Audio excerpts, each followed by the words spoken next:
Hi guys, welcome to my YouTube channel. Today we are going to find out the value of equilibrium constant using the Nernst equation. तो किसी भी reaction के लिए Nernst equation कैसे लिखते हैं that we have already learned in the previous video. तो सबसे पहले हम देखते हैं कि इक्विलिब्रियम कांस्टेंट होता क्या है. ऑल्दो इक्विलिब्रियम कांस्टेंट 11th में भी पढ़ते हैं बट फिर भी मैं एक बार रिवाइज करवा देती हूँ. सपोज मैंने एक रिएक्शन ली है AA plus BB giving CC plus DD. ऐसा मान लेते हैं कि ये एक रिवर्सिबल रिएक्शन है. तो इस रिवर्सिबल रिएक्शन में अगर हमारा rate of forward reaction equal हो जाता है to the rate of backward reaction, तो उस स्टेज पे हम कहते हैं कि इक्विलिब्रियम इज अचीव्ड. राइट, ऐसी स्टेज को हम क्या कहते हैं कि हमारा इक्विलिब्रियम अटेन हो चुका है. और ऐसी कंडीशन के लिए हम एक कांस्टेंट लिख सकते हैं to tell the extent of reaction. देखो हम एक कांस्टेंट लिखेंगे जो कि होगा equal to the concentration of products divided by the concentration of reactants. इस कांस्टेंट को हम कहते हैं इक्विलिब्रियम कांस्टेंट. और इक्विलिब्रियम कांस्टेंट हमें क्या बताता है? It tells us about the extent of reaction. Extent of reaction मतलब कि कितने अमाउंट से हमारी रिएक्शन आगे की तरफ बढ़ेगी, या फिर हम कह सकते हैं कि कितना अमाउंट ऑफ प्रोडक्ट्स हमारे फॉर्म होंगे. राइट, तो यहाँ पे जितनी ज़्यादा बड़ी वैल्यू होगी इक्विलिब्रियम कांस्टेंट की, उतने ही ज़्यादा हमारे क्या फॉर्म होंगे? प्रोडक्ट्स. राइट, दोनों क्या होते हैं? Directly proportional to each other. तो के इक्विलिब्रियम बता रहा है एक्सटेंट ऑफ रिएक्शन, मतलब कि जितने ज़्यादा प्रोडक्ट्स फॉर्म होंगे उतनी ही बड़ी वैल्यू आती है हमारी के इक्विलिब्रियम की, क्योंकि उतना ही ज़्यादा क्या होता है हमारा एक्सटेंट ऑफ रिएक्शन. और ये सब किस पे हो रहा है? इक्विलिब्रियम पे. मतलब कि ये कंडीशन सेटिस्फाइड होनी चाहिए कि rate of forward reaction equal होना चाहिए रेट ऑफ बैकवर्ड रिएक्शन के. और अगर ये कंडीशन सेटिस्फाइड नहीं है तो उस पे अगर हमें रेशो लिखना है of concentration of products and reactants, तो यहाँ पे जो कांस्टेंट आता है उसको हम कहते हैं Q. Q is your reaction quotient. इसे हम कहते हैं रिएक्शन कोशेंट. तो रिएक्शन कोशेंट में जो प्रोडक्ट्स और रिएक्टेंट्स की कॉन्सेंट्रेशंस पुट होती हैं वो कोई भी कॉन्सेंट्रेशन पुट हो सकती हैं at any time t of the reaction. ठीक है, तो जो हमारा रिएक्शन हो रहा है उसका कोई भी टाइम उठा के अगर तुम कॉन्सेंट्रेशंस रख दो प्रोडक्ट्स की और रिएक्टेंट्स की, तो वो क्या देगा हमें? Reaction quotient. बट अगर हम इक्विलिब्रियम कॉन्सेंट्रेशंस रखेंगे तब जो कांस्टेंट होगा उसको हम कहते हैं इक्विलिब्रियम कांस्टेंट.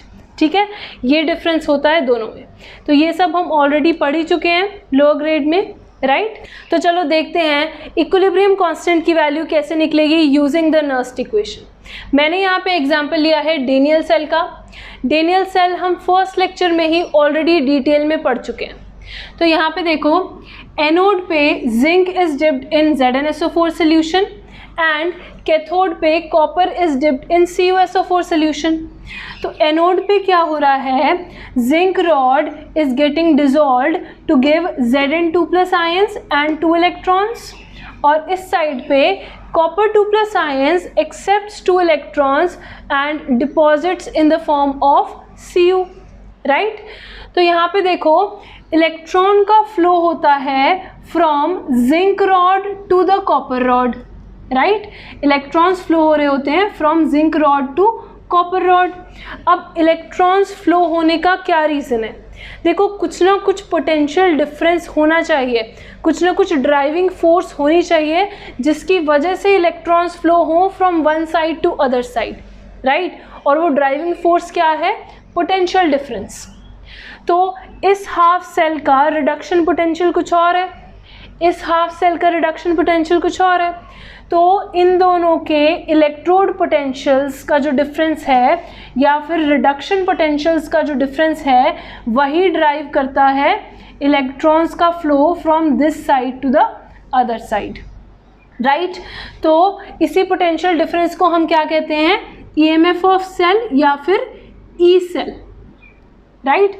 तो देखो जब इलेक्ट्रॉन्स फ्लो होंगे from this side to this side तो वोल्ट मीटर कुछ ना कुछ रीडिंग देगा और इनिशियली वो रीडिंग क्या होगी, हाई। इनिशियली पोटेंशियल डिफरेंस होगा ज़्यादा तो इसीलिए ई सेल की वैल्यू क्या आएगी, हाई। बट जैसे जैसे हमारा रिएक्शन प्रोसीड होता जाएगा वैसे वैसे जिंक की रॉड और डिज़ोल्व होती जाएगी, मतलब कि Zn2+ आयंस की कॉन्सेंट्रेशन बढ़ती जाएगी और Cu2+ आयंस क्योंकि डिपॉजिट हो रहे हैं तो यहाँ पे Cu2+ आयंस की कॉन्सेंट्रेशन डिक्रीज़ होती जाएगी, राइट। ये बढ़े जा रहे हैं और ये डिक्रीज़ हो जा रहे हैं। अब देखो जैसे जैसे इलेक्ट्रॉन्स इधर से इधर फ्लो करेंगे वैसे वैसे जो ई सेल की वैल्यू है, जो हमारा सेल पोटेंशियल है, उसका डिफरेंस मतलब पोटेंशियल डिफरेंस क्या होता जाएगा, डिक्रीज़ होता जाएगा। इनिशियली वो हाई था लेकिन जैसे जैसे इलेक्ट्रॉन्स फ्लो होने लगे वैसे वैसे Zn2+ बढ़ता गया, Cu2+ कम होता गया, इसीलिए ई सेल की वैल्यू भी धीरे धीरे क्या होती जाएगी, कम होती जाएगी, राइट। और अल्टीमेटली एक ऐसी स्टेज आ जाएगी जहाँ पे Zn2+ आयंस और Cu2+ आयंस की कॉन्सेंट्रेशन में there is going to be no more change, ठीक है। इनकी कॉन्सेंट्रेशंस में कोई भी चेंज नहीं आएगा, मतलब कि कॉन्सेंट्रेशन क्या हो जाएंगी, कांस्टेंट। और इसी स्टेज को हम क्या कहते हैं कि अब हमारा जो सेटअप है वो किस में आ गया है, इक्विलिब्रियम।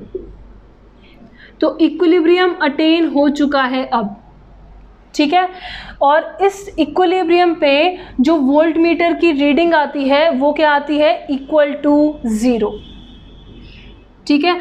अब कुछ पोटेंशियल डिफरेंस बचा ही नहीं, अब जो भी रिडक्शन पोटेंशियल था दोनों में वो क्या हो चुका है, सेम। तो अगर दोनों हाफ सेल्स का रिडक्शन पोटेंशियल सेम हो गया तो क्या हो जाएगा, ई सेल की वैल्यू क्या हो जाएगी, 0। वोल्ट मीटर हमारा क्या रीडिंग देगा, 0, राइट। अब इसी के लिए हम नर्स्ट इक्वेशन लिखते हैं। देखना ज़रा, ये दोनों हाफ रिएक्शंस हैं, अगर तुम इनको ऐड करोगे, ऐड 1 and 2, तो देखो क्या बनेगा। अगर 1 को 2 से ऐड करोगे तो ये बन जाएगा Zn + Cu2+ giving Zn2+ plus Cu, ठीक है। ये आ गया हमारा। अब देखो इस इक्वेशन के लिए अगर हम नर्स्ट इक्वेशन लिखें तो it will be E cell is equal to E naught cell minus RT by NF ln concentration of product divided by concentration of reactant। Solids की तो हम 1 ही लेते हैं कॉन्सेंट्रेशन, राइट, तो वो मैं यहाँ पे नहीं लिखने वाली। तो अभी हमने देखा कि इक्विलिब्रियम पे जो ई सेल की वैल्यू है वो आ रही है 0, ठीक है। तो हम मान लेते हैं कि हमारा ये रिएक्शन इक्विलिब्रियम स्टेज पे आ चुका है। तो at equilibrium E cell is equal to 0। अगर ये 0 हो गया, इसकी वैल्यू 0 पुट करो ज़रा, तो 0 is equal to E naught cell minus, इस ln को मैं चेंज कर देती हूँ इनटू 2.303 लॉग, ठीक है। तो ये बन जाएगा 2.303 RT log Zn2+ divided by Cu2+, right.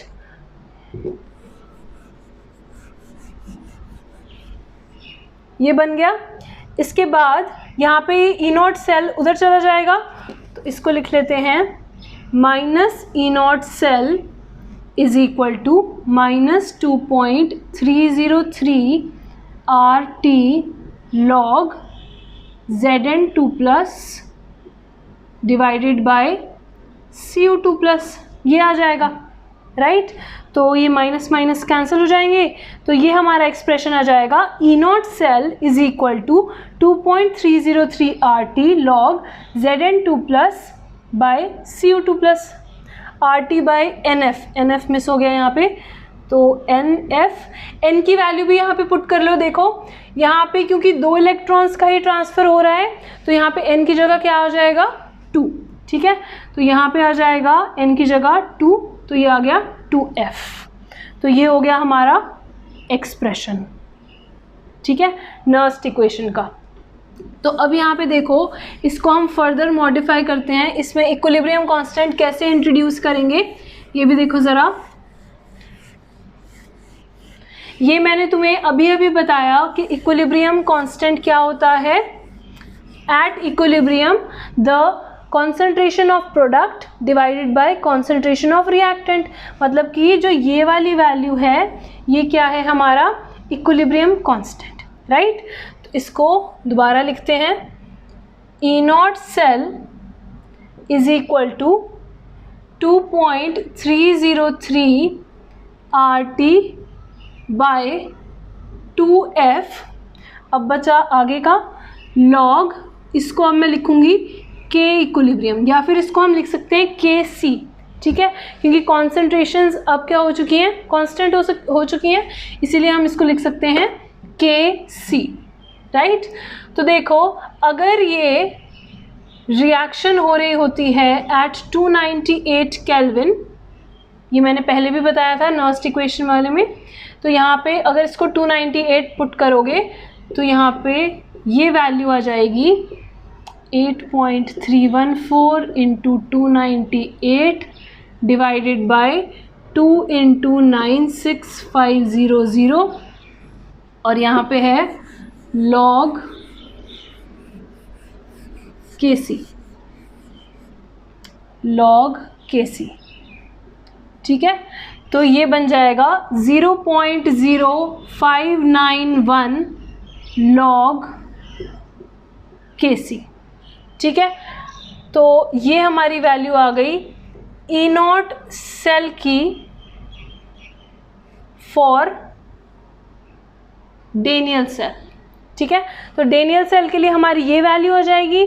अगर हमें जनरल एक्सप्रेशन लिखना है तो हम इस 2 को सब्सटीट्यूट कर देंगे विद n, तो हम सिंपली लिख सकते हैं ई नॉट सेल हो जाएगा equal to 0.0591 divided by n log KC, ठीक है। तो ये हमारा फाइनल एक्सप्रेशन है to calculate the K equilibrium. देखो इस एक्सप्रेशन में ई नॉट सेल को रिलेट किया है विद K इक्विलिब्रियम, तो इजीली हम K इक्विलिब्रियम की वैल्यू निकाल सकते हैं, राइट। तो देख लेते हैं, एक एग्जांपल से ही देख लेते हैं कि हम K इक्विलिब्रियम की वैल्यू कैसे निकालेंगे। तो यहाँ पे एक रिएक्शन दे रखी है Fe plus CD2 plus giving Fe2 plus CD, जिसके लिए हमें इक्विलिब्रियम कांस्टेंट की वैल्यू निकालनी है। तो इक्विलिब्रियम कांस्टेंट का फॉर्मूला हमने अभी डिराइव किया है, E naught cell, this is your solution, E naught cell is equal to 0.0591 divided by n log KC, right. सबसे पहले हम क्या करेंगे, हम n की वैल्यू कैलकुलेट करेंगे। तो यहाँ पे n की वैल्यू कैलकुलेट करने के लिए हम हमेशा क्या करते हैं, हम हाफ सेल रिएक्शंस लिखते हैं। तो ये तो बहुत ईजी है, यहाँ पे देखो Fe is going into Fe2 plus, तो 2 इलेक्ट्रॉन्स दे रहा होगा चार्ज को बैलेंस करना, ठीक है। ऐसे ही CD2 प्लस 2 इलेक्ट्रॉन्स एक्सेप्ट करके कन्वर्ट हो रहा होगा इनटू CD, तो 2 इलेक्ट्रॉन्स का यहाँ पे ट्रांसफ़र है, इसीलिए n की वैल्यू क्या हो जाएगी 2, तो ये हो जाएगा 2 लॉग KC। अब देखो ई नॉट सेल हमें डायरेक्टली नहीं दिया, बट उसको कैलकुलेट करने के लिए हमें डेटा दिया है। तो ई नॉट सेल कैसे निकालते हैं हम, this is equal to E naught cathode minus E naught anode. अब यहाँ पे देखो कैथोड कौन सा होगा और एनोड कौन सा होगा। एनोड पे होता है ऑक्सीडेशन, तो यहाँ पे इसका हो रहा है ऑक्सीडेशन, आयरन जा रहा है 0 से 2+ में, तो ये होगा एनोड पे, और Cd2+ वाले का फिर क्या हो जाएगा, रिडक्शन, तो मतलब ये होगा कैथोड पे। तो मतलब Cd2+ से Cd जाना, दिस इज़ योर कैथोड। तो कैथोड की E0 की वैल्यू यहाँ पे पुट करो, इट इज़ -0.40 माइनस। अब E0 एनोड पुट करो, यहाँ पे देखो क्या गिवन है, -0.44, तो ये वैल्यू आ जाएगी तुम्हारी 0.04 वोल्ट। ठीक है, इसकी आ जाएगी 0.04 वोल्ट। तो अब यहाँ पे पुट कर दो 0.04 वोल्ट, इसको सॉल्व कर लो, 0.04 into 2 divided by 0.0591, this is equal to log Kc। ठीक है, हम ऐसा मान लेते हैं कि इस पूरे की वैल्यू आई है x, तो x हो जाएगा log Kc। तो Kc के लिए तुम कैसे सॉल्व करोगे, अगर ये log उस साइड जाता है तो ये क्या बन जाता है, एंटी log x, और एंटी log x क्या होता है, 10 टू द पावर x, तो k हो जाएगा हमारा 10 टू द पावर x। ठीक है, this will be our answer. एक छोटा सा टॉपिक और रह गया है हमारा, जहाँ पे हमें देखना है relationship between Gibbs free energy change and E0 of cell. तो देखो, हमने अभी देखा था कि गैल्वेनिक सेल में जिंक रॉड से कॉपर रॉड की तरफ इलेक्ट्रॉन्स का फ्लो हो रहा था, राइट। तो जब भी इलेक्ट्रॉन्स का फ्लो होता है मतलब कि इलेक्ट्रिसिटी जनरेट हो रही है, तो हमारा गैल्वेनिक सेल क्या कर रहा है, इलेक्ट्रिकल वर्क। गैल्वेनिक सेल में क्या होता है, केमिकल एनर्जी कन्वर्ट होती है इलेक्ट्रिकल एनर्जी में। तो क्या मैं कह सकती हूँ कि our galvanic cell is doing some electrical work, या फिर electrical work is done by the galvanic cell, right. अब ये इलेक्ट्रिकल वर्क कुछ हो रहा है, मतलब कि कुछ एनर्जी यूज़ हो रही होगी इस काम को करने के लिए, राइट। तो हम कह सकते हैं कि कुछ फ्री एनर्जी यूज़ हो रही है इस इलेक्ट्रिकल वर्क को करने के लिए। तो फ्री एनर्जी यूज़ हो रही है मतलब कि अब वो कम हो जाएगी। So there will be decrease in free energy which leads to this work done, right. तो क्या मैं यहाँ पे लिख सकती हूँ कि जितना काम हुआ उतनी ही फ्री एनर्जी हमारी डिक्रीज हो गई, राइट। तो डिक्रीज इन फ्री एनर्जी, जितनी फ्री एनर्जी यूज कर ली उतना ही हमारा इलेक्ट्रिकल वर्क हो गया। तो decrease in free energy is equal to electrical work done, right. अब अगर तुम्हें याद हो 11th में हम पढ़ते हैं Gibbs free energy change, right. तो अगर ये हो रहा है प्रोसेस रिवर्सिबली, थर्मोडायनेमिक्स में पढ़ते हैं ये, अगर रिवर्सिबली हो रहा है ये प्रोसेस, मतलब कि क्या हो जाएगा, जो इलेक्ट्रिकल वर्क है वो कन्वर्ट हो जाएगा into maximum work done, and this maximum work done is equal to the decrease in Gibbs free energy of reaction। ठीक है, ये क्या था, डिक्रीज इन फ्री एनर्जी, तो ये क्या है, decrease in Gibbs free energy, और इलेक्ट्रिकल वर्क क्या हो जाएगा, W मैक्स। क्योंकि हमें पता है कि ये जो decrease in Gibbs free energy होता है ये मैक्सिमम वर्क डन होता है अगर प्रोसेस है रिवर्सिबल। ठीक है, तो इसीलिए मैंने इन दोनों को क्या किया है, इक्वल पुट किया है।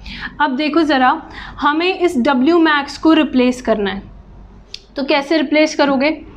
तुम्हें एक चीज़ याद है, 10th में हम पोटेंशियल डिफरेंस पढ़ते थे फिज़िक्स में। तो पोटेंशियल डिफरेंस क्या होता है, it is equal to work done divided by the total charge. तो पोटेंशियल डिफरेंस की डेफिनेशन कैसे देते थे, it is equal to the work done in bringing a charge Q from one point to another, right. The work done in bringing a charge from one point to another point, इसको हम क्या कहते हैं, potential difference. तो यहाँ पे ऐसा मान लेते हैं कि ये वर्क डन यही वाला है रिवर्सिबली, तो मैक्सिमम वर्क है ये, ठीक है, तो W मैक्स यहाँ पे क्या हो जाएगा, V इंटू क्यू। अब देखो V यहाँ पे क्या है, पोटेंशियल डिफरेंस। गैल्वेनिक सेल में हम पोटेंशियल डिफरेंस यानी कि EMF ऑफ सेल को किससे डिनोट करते हैं, ई सेल से, तो V की जगह मैंने लिख दिया ई सेल। अब बात आई Q की, यहाँ पे Q क्या है, टोटल चार्ज। तो टोटल चार्ज हमें देखना है, ऐसा मानो कि हमारे पास हैं 1 मोल ऑफ इलेक्ट्रॉन्स, ठीक है, तो इन 1 मोल पे कितना चार्ज होगा। देखो एक इलेक्ट्रॉन पे कितना चार्ज होता है, 1.6 इंटू 10⁻⁻19 कूलम्ब, ठीक है, एक इलेक्ट्रॉन के ऊपर इतना चार्ज होता है, ये हमें पता ही है वैल्यू।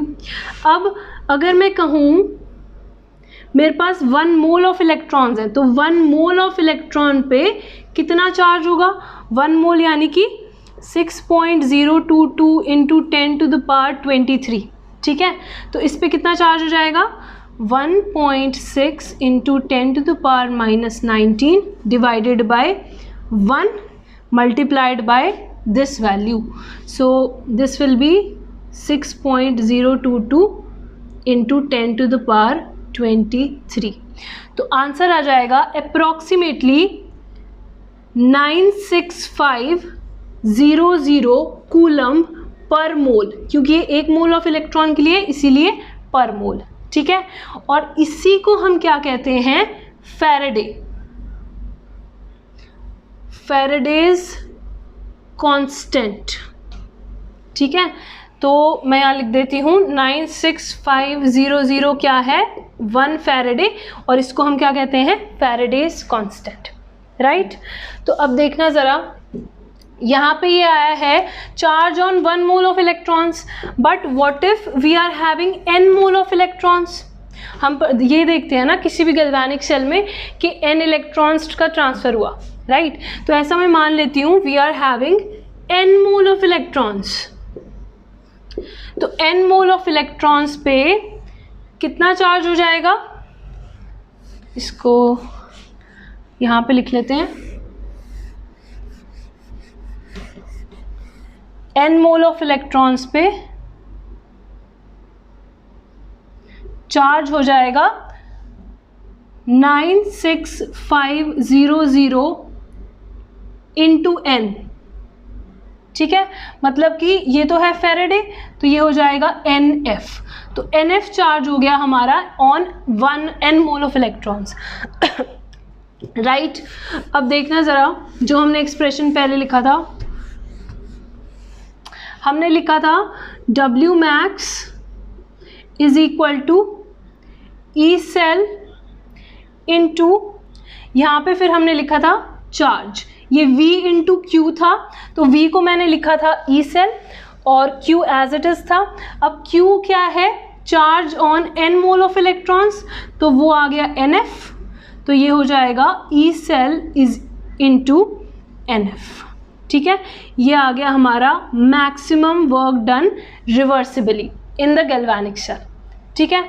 अब देखो, अब हम इस W मैक्स की वैल्यू को पुट करेंगे इस एक्सप्रेशन में, तो इस W मैक्स को इस एक्सप्रेशन में पुट कर दो तुम, फिर क्या आ जाएगा, minus delta R G is equal to, इस माइनस को मैं उस साइड लिख रही हूँ, तो delta R G is equal to minus NF E cell, ठीक है, ये आ गया NF ई सेल। इस एक्सप्रेशन पे डायरेक्ट फॉर्मूले से क्वेश्चन आ जाता है, ठीक है, वेरी इंपॉर्टेंट एक्सप्रेशन। अब देखो, अगर ये हमारा स्टैंडर्ड कंडीशंस पे हो रहा है तो हम इस एक्सप्रेशन को चेंज कर लेंगे। देखो, अगर स्टैंडर्ड कंडीशंस पे है तो ये हो जाएगा स्टैंडर्ड गिव्स free energy change is equal to minus NF, और ये भी E नॉट ऑफ सेल, ठीक है। अब ज़रा यहाँ पे ध्यान से देखना, अगर हमें किसी भी रिएक्शन के लिए उसकी स्पॉन्टेनिटी डिटरमाइन करनी है, तो हमें ये ऑलरेडी पता है कि जब भी डेल्टा आर जी या डेल्टा आर जी नॉट ले लेते हैं, change in Gibbs free energy की वैल्यू होती है नेगेटिव, तब हमारा रिएक्शन क्या होता है, स्पॉन्टेनियस, राइट। अगर मैं यहाँ पे लिखूं रिएक्शन क्या हो जाएगा, स्पॉन्टेनियस, ठीक है। तो डेल्टा आर जी नेगेटिव तो रिएक्शन होता है स्पॉन्टेनियस, तो उसके लिए जो ई नॉट सेल की वैल्यू होनी चाहिए वो क्या होनी चाहिए, पॉजिटिव। देखो अगर ई नॉट सेल की वैल्यू यहाँ पे पॉजिटिव होगी तभी ओवरऑल वैल्यू नेगेटिव आएगी, मतलब डेल्टा आर जी नेगेटिव आएगा तो रिएक्शन क्या हो जाएगा, स्पॉन्टेनियस, ठीक है। तो डेल्टा आर जी होना चाहिए नेगेटिव और जो ई नॉट सेल है वो होना चाहिए पॉजिटिव, तब हमारी रिएक्शन क्या हो जाएगी, स्पॉन्टेनियस। लेकिन अगर ई नॉट सेल है हमारा नेगेटिव, देखो अगर ई नॉट सेल को तुम नेगेटिव पुट करोगे तो ये नेगेटिव इनटू ये नेगेटिव, तो ये ओवरऑल डेल्टा आर जी क्या आ जाएगा, पॉजिटिव, ठीक है। अगर ये तुमने पुट करा नेगेटिव तो ये नेगेटिव इनटू नेगेटिव हो जाएगा पॉजिटिव, ठीक है। तो डेल्टा आर जी नॉट हो जाएगा पॉजिटिव, रिएक्शन हो जाएगी नॉन स्पॉन्टेनियस। तो ये चीज़ ध्यान रखना, it's very important. Delta R G negative, E naught positive, reaction spontaneous. E naught cell negative, delta R G positive, reaction non spontaneous, ठीक है। देखो ई नॉट सेल की हमने पीछे एक वैल्यू डिराइव करी थी विद इक्विलिब्रियम कांस्टेंट, जहाँ पे हमने लिखा था E naught cell is equal to 2.303 RT by NF log Kc, right. अब इस वैल्यू को इस एक्सप्रेशन में अगर हम पुट करें तो डेल्टा आर जी नॉट बन जाएगा minus NF into 2.303 RT by NF log Kc, ठीक है। NF cancelled, expression would be minus 2.303 RT log Kc। तो ये आ गया रिलेशन हमारा between change in Gibbs free energy and equilibrium constant, right. तो देखो इसको अगर हमें ln में कन्वर्ट करना है तो वो भी कर सकते हो, 2.303 log को ln लिख दो तो डेल्टा आर जी नॉट बन जाएगा माइनस RT ln Kc, ठीक है। तो कोई भी एक्सप्रेशन यहाँ पे तुम यूज़ कर सकते हो। अब एक न्यूमेरिकल देख लेते हैं इसी टॉपिक पे। तो ये इक्वेशन गिवन है जिसके अंदर हमें इक्विलिब्रियम कांस्टेंट और डेल्टा जी नॉट की वैल्यू निकालनी है। Nickel plus 2Ag plus giving Ni2 plus 2Ag। तो सोल्यूशन देख लेते हैं। डायरेक्ट फॉर्मूला लिखना है, बहुत ज़्यादा इजी क्वेश्चन है। देखो यहाँ पे अभी जो हमने फॉर्मूले देखे, delta R G naught is equal to minus NF E naught cell and delta R G naught is equal to minus 2.303 RT log Kc। तो डायरेक्ट फॉर्मूला पुट करना है, ठीक है। यहाँ पे सबसे पहले हम क्या करेंगे, इस वाले फॉर्मूले को यूज़ करके डेल्टा जी नॉट की वैल्यू निकाल लेते हैं। तो देखो minus NF E naught cell given है, N की वैल्यू हम निकाल लेते हैं हाफ सेल रिएक्शन लिख के। तो निकल is going into Ni2 plus and Ag plus is going into Ag, right. तो यहाँ पे देखो चार्ज बैलेंस करो, 2 इलेक्ट्रॉन आएंगे, इस साइड देखो 1 इलेक्ट्रॉन आएगा। बट तुम्हें क्या करना होता है, दोनों रिएक्शंस में इलेक्ट्रॉन्स इक्वल करने पड़ेंगे।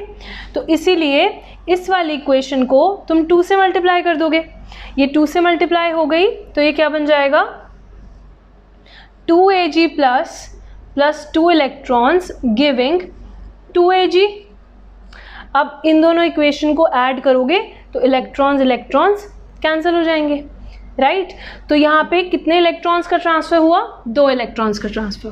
तो n की वैल्यू क्या पुट करेंगे हम, 2, f इज़ 96500 इंटू यहाँ पे E0 सेल की वैल्यू ऑलरेडी गिवन है, तो ये पुट कर देना 1.05 वोल्ट। ठीक है, इसको कैलकुलेट करके मेरे को आंसर ज़रूर बताना। मैं आंसर बता देती हूँ वैसे होगा क्या। Answer would be -202.65 kilo joule per mole. ठीक है, अब आगे चलते हैं। इस G0 की वैल्यू को हम यहाँ पे पुट करेंगे और इससे हम निकालेंगे इक्विलिब्रियम कांस्टेंट। तो इस फॉर्मूला को मैं यहाँ पे ला रही हूँ। तो G0 है हमारा -202.65 kilo joule per mole is equal to -2.303 RT log K। ठीक है, ये आ गई वैल्यू। अब इसके बाद इन सारी वैल्यूज़ को इस साइड ले जाओ। देखो जब भी टेम्परेचर की वैल्यू स्पेसिफाइड ना हो हम सीधा उसको रूम टेम्परेचर मान के 298 केल्विन पुट कर सकते हैं, राइट। तो ये हो जाएगा minus minus cancel, 202.65 divided by 2.303 into 8.314 into 298। ठीक है, यहाँ से आ जाएगा log KC। KC कैसे निकालोगे, log को इधर लेके जाओगे, ये बन जाएगा antilog of this whole thing. ठीक है, तो यहाँ से वैल्यू निकाल सकते हो K की। तो मैं बता देती हूँ आंसर क्या आएगा। It will be 3.412 into 10 to the power 35। ठीक है, यही आंसर है K का। Okay, this is it for today. Thank you so much for watching. Have a very good day.